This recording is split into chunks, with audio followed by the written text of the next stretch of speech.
ना सिंगार ना पतार लागो तारू जान मार मैडम ताहर गजरा कटहर देती मोहिनी बेमार मैडम हरे करियवा ना पतार लागो तारू जान मार मैडम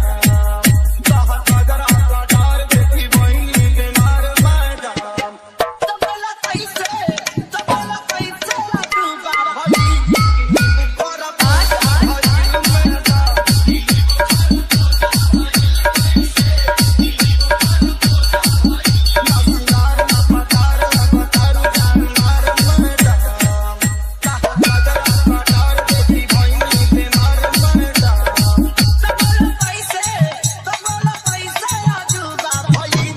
हरे करियवा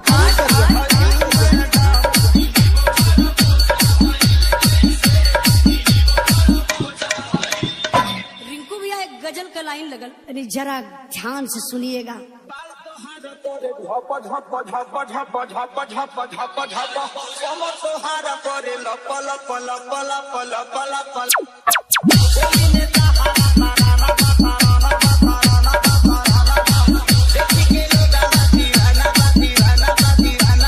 हरे करियवा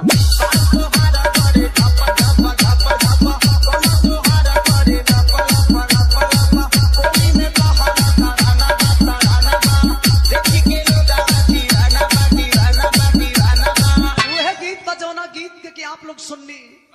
कैसे बा बहादुर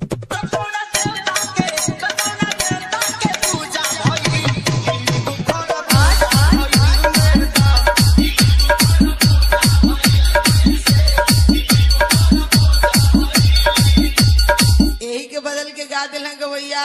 बा चला मास्टर तो चले लुराग में तो डोला तारे डोला तारे डोला तारे डोला तारे तेजी से सिर हमर डोला तारे डोला तारे डोला तारे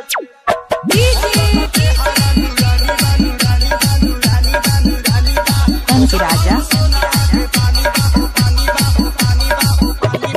देवघर अमजोड़ा हरे करियवा हरे करियवा हरे करियवा